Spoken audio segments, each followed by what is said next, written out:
todas, todos e todos. Eu sou Rejane Nóbrega, eu estou atualmente numa função de coordenadora, né, representando do Ministério da Cultura na Paraíba. Mas, assim, eu queria, primeiro de tudo, agradecer ao Fórum dos Fóruns, a pessoa do Giga, o Caio e o Gabriel, que estão aqui, e me convidaram, né, para estar nesse lugar, para falar um pouco sobre o Sistema Nacional, sobre o Sistema...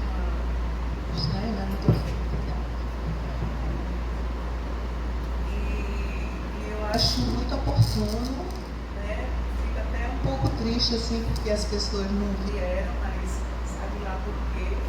Porque, na verdade, esse tema quando a gente fala do Sistema Nacional de Cultura, a gente está falando essencialmente de participação social, né? Então, esse é a coisa mais importante do Sistema Nacional de Cultura, né? O desejo, a intenção de ter uma gestão compartilhada entre o poder público e a sociedade civil. Tem super poréns, né, de como isso tem acontecido ou não tem acontecido. Na verdade, a gente vai falar, mas assim, antes eu queria me apresentar, que é uma coisa que eu nunca faço, me apresentar, dizer um pouco da minha trajetória, porque, assim, já teve pessoas que nunca vai ser essa pessoa, né? E aí é o seguinte, eu sou filha natural de Bananeiras, do Brejo Paraibano, né? Meu pai veio lá da Serra do Talhado, lá de Santa Luzia, né? Vicente Nóbrega, o professor foi músico, foi daqui da universidade.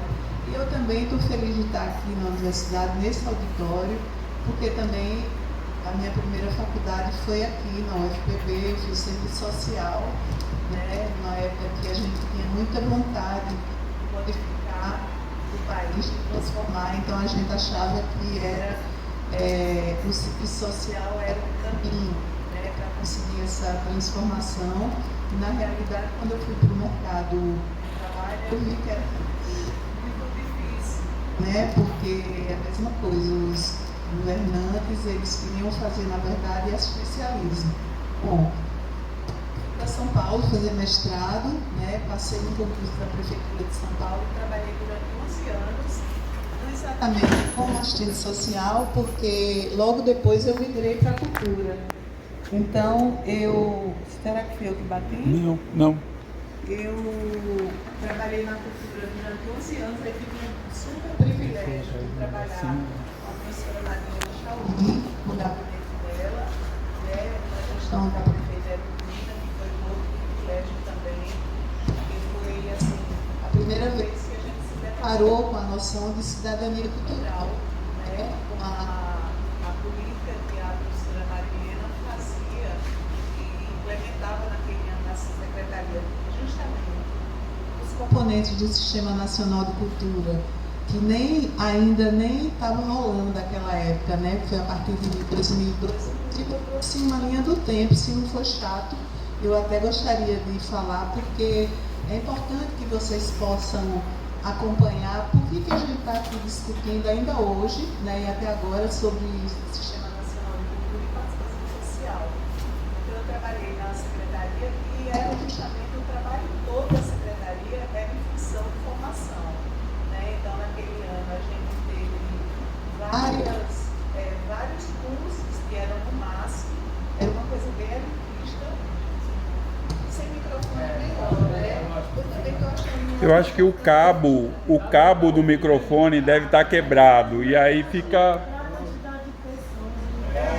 O cabo deve estar quebrado. Está ouvindo, né? Todo mundo. Então eu trabalhei 11 anos na secretaria e era isso, né? Eu trabalhava no gabinete da ministra e a gente dormia para buscar palestrantes, né? Eu lembro que uma vez que eu dormi para buscar o Zé Miguel na época. E também vários, né? Então, dali surgiram vários livros, né? Tempo História, não vou lembrar agora.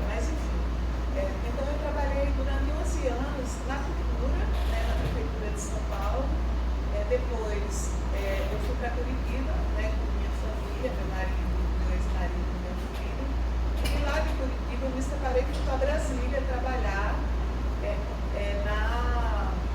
na gestão na época era Ana Violante, eu acho. Bom, primeiro eu fui para a Câmara dos Deputados, trabalhei na Comissão de Educação e Cultura, depois fui trabalhar no Ministério da Cultura. Primeiro como consultora da Unesco, né, justamente consultora do Sistema Nacional de Cultura.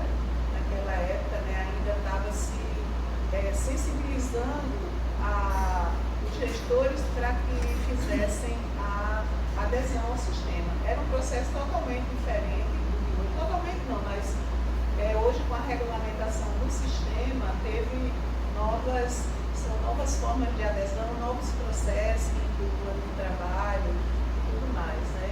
Então eu trabalhei na Câmara dos Deputados durante um ano, na Comissão de Educação e Cultura, que na época era vinculada, depois se vinculou, o deputado Ângelo Goiônio, do PT do Paraná, e depois, nessa época, a gente já presenciava os seminários sobre o Sistema Nacional de Cultura, né? E também naquele período estava sendo construído, e com muitas mãos, inclusive do professor Marco Lago, depois do Ministério. O microfone está ligado. O Marco que entrou na reunião está saindo na caixa. Ah, tá. Tudo bem. Então, e é isso. Depois fiquei trabalhando no MIC, aí quando o ministro Juca voltou, ele me convidou para ser assessora da SCDC, para trabalhar como consultora, né? E finalmente, quando teve o golpe, eu voltei para Paraíba, né? E trabalhei no CONE com a professora Márcia Lucena, foi assim, uma experiência incrível, né? Foi muito bom trabalhar no movimento democrático. A gente não conseguiu instituir um sistema de cultura, porque era uma prefeitura muito detonada e a gente achava que tinha que organizar o setor cultural, identificar. Então a gente começou pelo inventário cultural, que demorou 2 anos, quase foi no último ano da gestão, foi para a secretária liberar o recurso para que a gente pudesse realizar. Então foi a primeira gestão pública que realizou o inventário cultural do município, né? A primeira gestão municipal. Né? Tem outros inventários por aí, mas uma prefeitura foi a prefeitura do Ponto. Né? E aí depois, com a volta do ministro presidente Lula, então eu fui convidada por colegas, né? Não foi indicação política, foi colegas do Ministério que eu tinha trabalhado e me convidaram para assumir então, a coordenação da Paraíba. Né? Então, eu queria passar o slide para dizer um pouco como funciona o escritório rapidamente. Eu vou passar, né?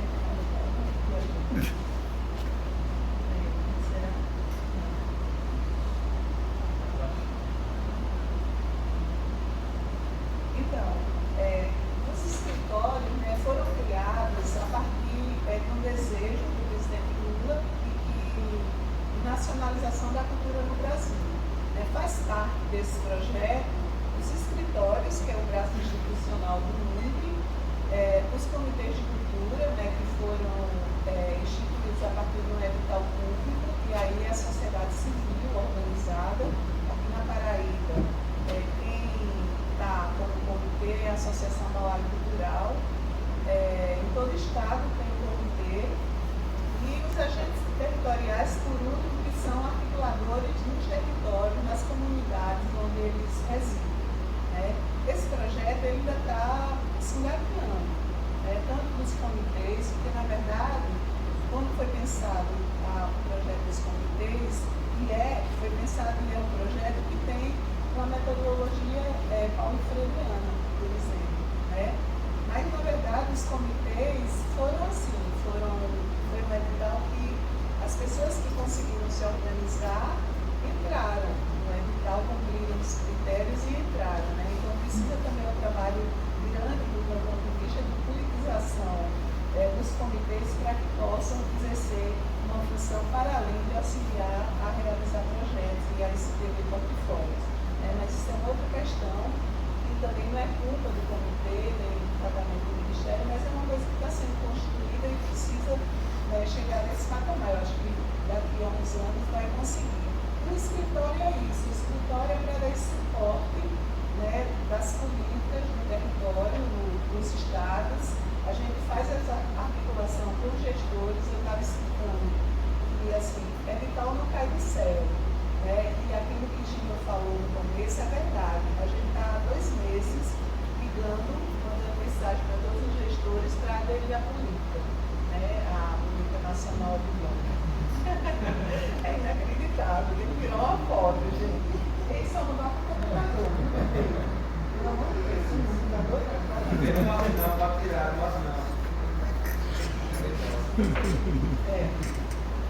Então, é isso, né? Funciona como suporte operacional e logístico. A gente faz esse trabalho também de formação, né, dos gestores. Então, desde o começo do ano, como mudou com a eleição dos gestores, a gente tem feito um trabalho junto, pedido lá a Brasília para dar um suporte. Então, a gente já teve 2 reuniões sobre o Sistema Nacional de Cultura, com o pessoal da diretoria do sistema, e a gente está tentando fazer esse trabalho também deles compreenderem, porque a situação é terrível. Aí, quando eu mostrar a situação da adesão de municípios que tem conselho, na verdade, só 7 municípios na Paraíba têm o sistema implementado, né? E mesmo assim, implementado vírgula, porque quando a gente vê que tem Cabedelo, né? Tem lá, tá? Ele aderiu ao sistema, tudo direitinho, ele tem plano, programa de patrimônio, né? Tem já as setoriais e tudo, programa não, desculpa, política, né, para patrimônio, mas o plano de cultura ainda não saiu, né? E esse é um dos grandes problemas. Então, na verdade, quando a gente tem esse dado, né, a gente vai analisar e eu trouxe os dados para mostrar para vocês. Eu quero apressar um pouco, porque eu sei que eu gosto de falar muito, né? E é isso, né? Então, a gente, assim, quando eu fui convidada para essa mesa, eu disse, estou lascada, porque tem um especialista, um outro especialista lá, especialista está na tela, né? E aí parece que estava deixando também a mesa. Eu falei, bom, eu não sou nenhum especialista para falar do sistema, né? Mas eu acho importante, eu queria até perguntar para aqui, para a plateia, quem sabe do sistema, como é que funciona, o que é o Sistema Nacional de Cultura? Bem básico. Pronto, e é normal, Fernanda, eu estou vendo o pessoal ali afirmar, porque assim, para saber mais, né? até o pessoal que trabalha comigo tinha pensado numa outra apresentação. Eu disse não, porque a gente não sabe, porque embora tenha os doutores da mesa junto comigo, mas eu vou fazer um papel de quem está querendo dizer o que é o sistema mesmo, e depois essa análise aí é uma outra etapa, né? Então vamos lá. Aí aqui tem uma linha do tempo, né? Uma linha do tempo do sistema. Então, 1968, a primeira reunião dos Conselhos de Cultura, né? Depois, 76, realização do encontro secretário de Cultura em Salvador, com a administração de palestras sobre o Sistema Nacional de Cultura. Aí, em 85, justamente nessa época que eu trabalhava lá na SMC, foi criado, aliás, no Denis Sarney, né, o Ministério da Cultura. Aí se separou da educação, né, teve essa separação incrível, que hoje é difícil misturar, né, cultura e educação. Bom, vou passando, né, criação da Lei 7.501 em 86, do Incentivo Fiscal à Produção Cultural. Aí depois veio em 68, inclusão na Constituição Federal, 88, desculpa, na Constituição, e aí que vem toda a origem do Sistema Nacional de Cultura, né? Como garantia do pleno exercício dos direitos culturais, o acesso à fonte de cultura nacional e a proteção das manifestações das culturas populares indígenas e afro-brasileiras e outros grupos formadores da nossa cultura.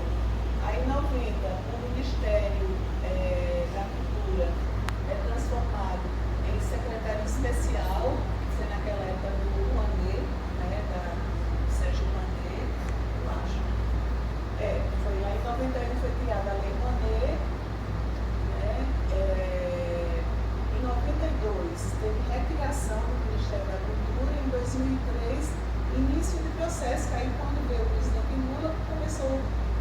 processo de constituição do Sistema Nacional de Cultura, envolvendo as 3 níveis de governo e a sociedade.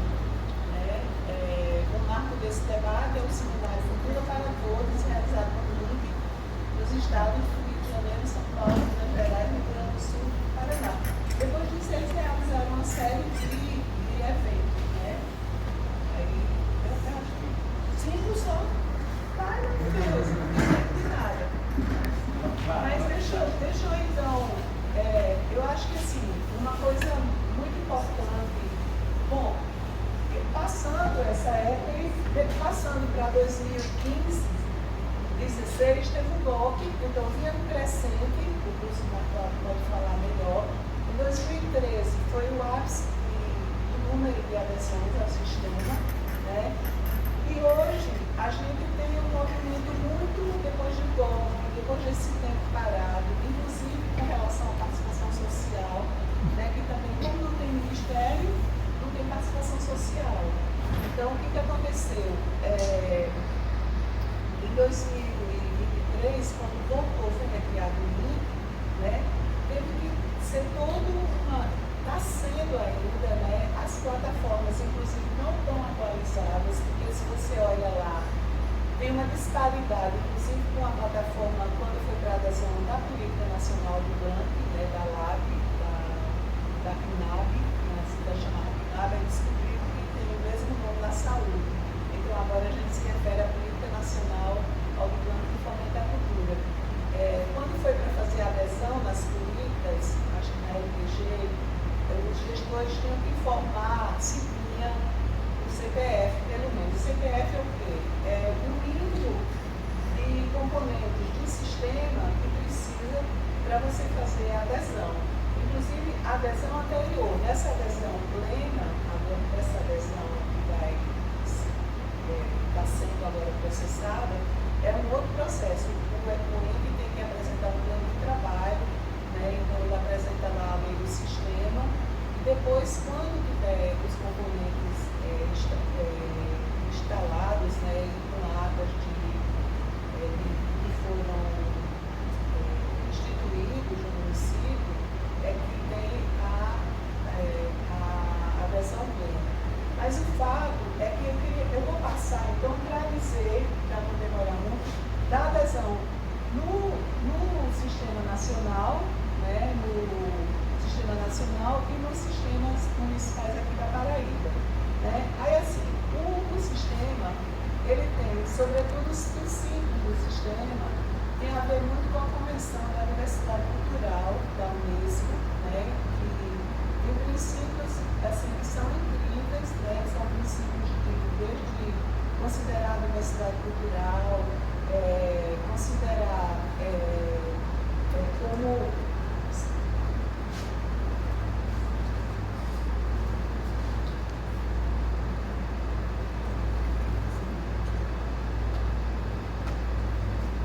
e assim, é que agora eu fiquei apressada e fico misturando, mas assim, eu acho importante a gente saber, né, que a ideia do sistema é uma ideia de continuidade das políticas, né? Então você institucionaliza a cultura por meio de protocolos, né, e de instituição de conselho, de fundo de cultura, porque também a cultura não existe atualmente, né? O plano, principalmente, porque qualquer ação que você vai fazer na sua casa, em qualquer lugar, você tem que fazer um planejamento, né, que virá para a atuação na cultura. E, sobretudo,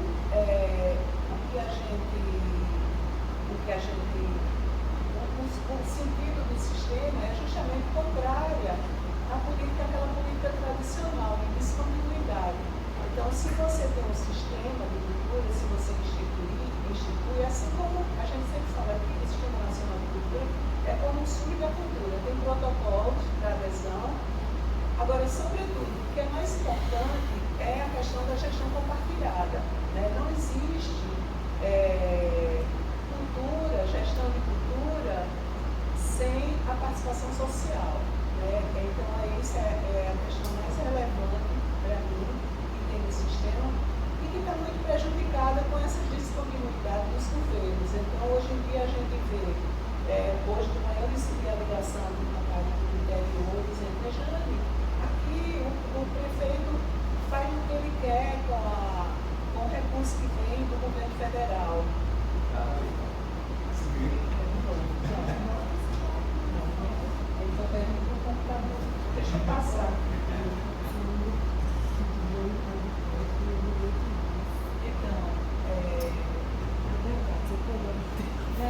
o sistema, né, instituído pelo artigo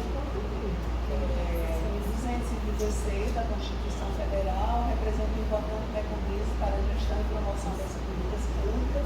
Essa coisa é muito formal, é o que está na lei, na regulamentação. Eu só quero saber aqui. Um processo democrático, né, caracteriza permanente, organizado sob um regime de colaboração entre os entes federados e a sociedade civil.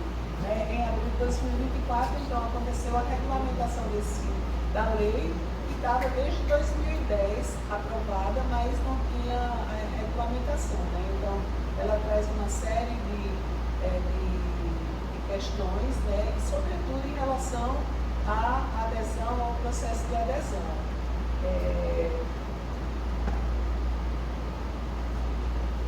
O objetivo é promover o desenvolvimento social e econômico e contra o exercício dos direitos culturais. Né?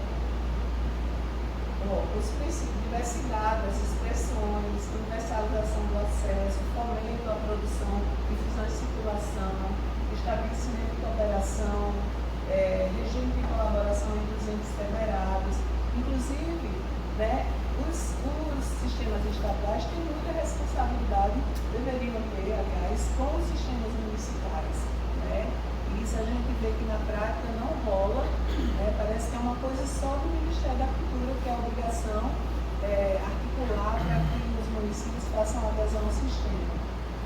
Complementariedade dos papéis, né? Agentes culturais, públicos e privados, integração, interação, transversalidade das políticas, ampla publicidade e transparência, democratização dos processos decisórios, livre acesso às informações culturais, promoção da economia da cultura, atuação dos poderes públicos e orientação das diretrizes da política com base na liberdade de expressão, promoção do direito à garantia de trabalho, setor artístico, promover a difusão e comercialização das expressões culturais brasileiras no exterior.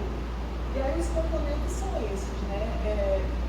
Órgãos gestores de cultura, Conselho de Política Cultural, e não é Conselho de Cultura, né? Muda essa ênfase, é Conselho de Política Cultural, porque os conselhos eles servem para isso, para a elaboração junto com os poderes públicos das políticas culturais, né? Não é Conselho de Cultura naquele, como é conceito que antigamente era os notáveis e tal, e você chamava, esse negócio é legal.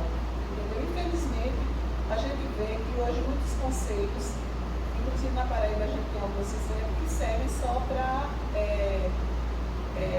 ratificar o que o gestor fala. Né? Então, essa condição ela precisa ser ultrapassada. Né? E aí, como é que a gente faz isso? Né? Que aí são alguns desafios que eu coloco aqui também. Então, aí as conferências, comissões de gestores, né, que são comissões que têm a bipartite e a tripartite. A bipartite é estadual com federal, ou municipal com estadual. Plano de cultura, sistema de financiamento, né, o fundo, sistema de informações e indicadores culturais. Quando a gente fala de sistema, a gente acha que é só o CPF. Mas, tanto o sistema de informação, você não faz política sem ter indicador cultural. Por isso que também no CONE a gente pensou, como é que a gente vai eleger um conselho se a gente não conhece o território, né? Programas de informação na área da cultura, sistemas setoriais. Então, por que vocês estão rindo? Então, mandando aqui gato gato. Porque ele está fazendo muitas performances. Eu nunca vi isso, né? É parte. Então, aí eu queria, deixa eu passar, mostrar aqui, né? E aí tem aqui etapas de adesão, né? Mas isso não importa muito para aqui. Aí vamos lá.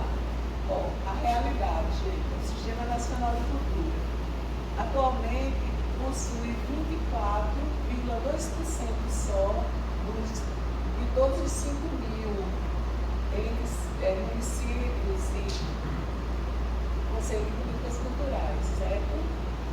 10,8% possuem plano de cultura, 24,8% possuem fundo de cultura, mas é isso.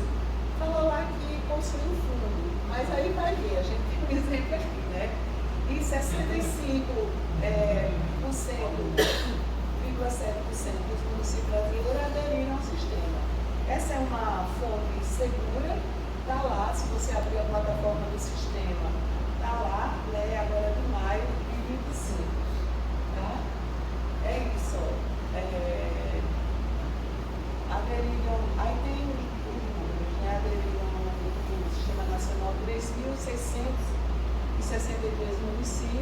possuem um conselho 1.348,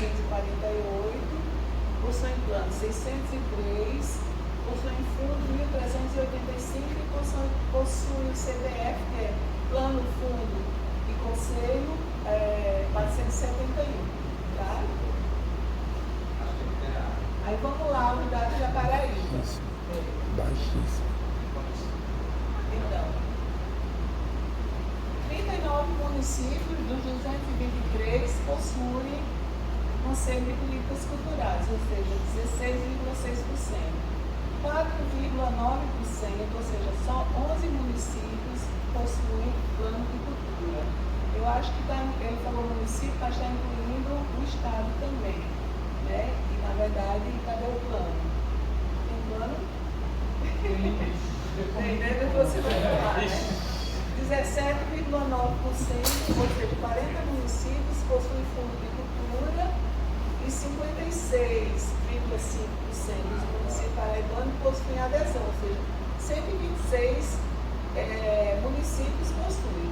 Então, até que de 223, até que é um dado relevante, né? Possui mais do que se você comparar relativamente ao resto do Brasil, tá? Então, aí a gente tinha duas fontes de informação, que o PAA, que foi quando foi para a adesão da lei ao plano, os municípios tinham que dizer, tem conselho, tem plano, tem fundo. Eu até disse, eu acho que é mentira. Aí eu disse, não, porque a gente, do escritório, ligou a Gabi, que era nossa companheira que voltou para aqui para a universidade, a Gabriela, que era nossa companheira no escritório, ela fez questão de ligar, mandar mensagem para todos os municípios, perguntando se de fato tinha conselho. Tem no papel, mas não tem ativo, né? Possui plano, a mesma coisa. E possui fundo também, 40 municípios disseram na plataforma. Então, no momento, o mais confiável é aqui da plataforma. Apesar que, se você for checar, e a gente vai fazer esse próximo passo de checar esses dados, né? Hoje eu tive uma reunião de manhã com a Thaís, que é a benção que adora monitoramento, adora planilha, então isso é ótimo, porque a gente sabe, né, assim, o panorama de todos os 223 municípios, a gente tem isso. Se você quiser, eu quero saber de sapé. A gente sabe qual a situação, se aderiu ao político, quanto gastou desde a FPG, entendeu? Então, e os dados do PAA, você vê, aderiram ao sistema, sem informação, porque não tinha essa pergunta para adesão pelo PAA, né? O PAA, gente, é plano anual de aplicação dos recursos. Como agora caiu, que era até 2027, agora é PAR, é plano anual, plano de aplicação dos recursos, não tem mais o anual, né? Porque com a nova portaria caiu, né? E agora a política virou perene, né? Então até 2029 a gente vai ter recursos, aliás, até 2027 vai ter um recurso garantido, 15 bilhões para todo o Brasil. Agora, a partir de 2029, os municípios precisam ter os seus sistemas implementados. E aí é uma coisa que, assim, a gente vive torcendo para que isso aconteça, porque também é uma forma de tanto aproximar a política, quanto de você ter um certo controle social do que. Porque se o município não tem um fundo, por exemplo, ele não vai mais poder receber, né? Então está se constituindo essa questão. Deixa eu ver aqui. Bom, é isso. E aí, como que a gente faz para mudar? Vou encerrar, tá, Caio? Só com esse desafio. Como é que a gente faz para mudar essa situação? Por exemplo, com essa ação de vocês aqui de Fora dos Foros, né? A gente mudar essa coisa da participação social, que eu acho que é o que precisa de mais força para reorganizar e mais trabalho, né? Na verdade, os comitês, os agentes territoriais têm essa missão, né? A gente está programando um seminário junto com o comitê para agosto, a gente inclusive convidou Lia Calado para falar, que é uma das grandes estudiosas